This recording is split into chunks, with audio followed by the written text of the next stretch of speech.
মূর্তিখানে দর্পণ সঙ্গীর বিশেষ আকর্ষণ রামের বিশ্বাসে দেবীর আবির্ভাব। রাবণ যখন দেবী মহামায়ার বরলাপ করল, তখন সে হয়ে উঠল ভীষণ হিংস্র ও অদম্য। সে সময় সেটাকে উদ্ধারের জন্য রাম রাবণের সঙ্গে যুদ্ধে অবতীর্ণ হলেন। কিন্তু একের পর এক লড়াইয়ে রাম বারবার পরাজিত হতে লাগলেন।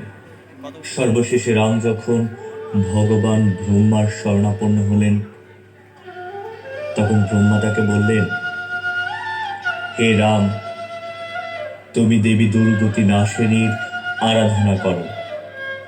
দেবী দুঃখ দুর্দশা নাশ করেন। তখনকার সময় ছিল শরৎকাল, কিন্তু ব্রহ্মার বাণী শুনে রাম আন্তরিক ভক্তি ভরে দেবী দুর্গার আরাধনা শুরু করলেন।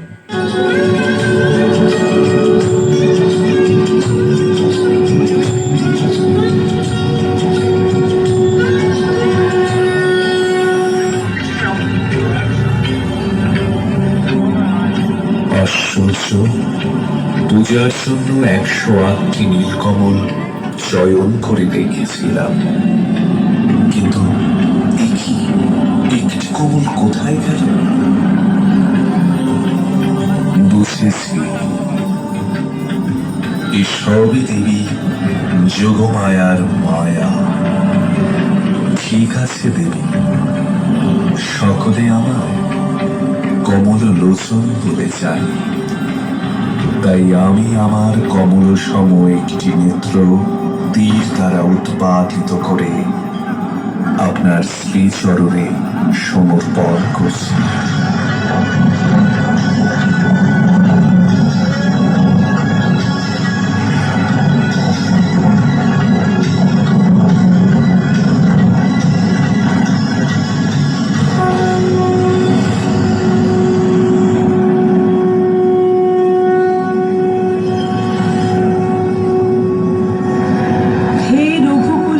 রামচন্দ্র, আমি আপনার পূজায় তুষ্ট হয়েছি।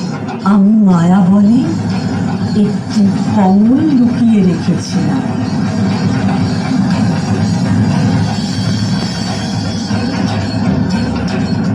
এই সেই কমল।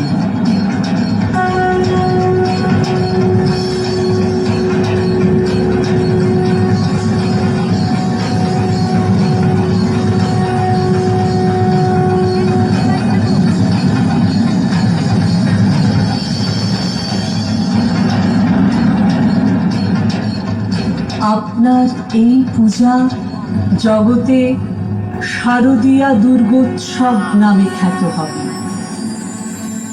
আপনি বিজয় লাভ করুন। এই ছিল আমাদের আজকের ক্ষুদ্র আয়োজন।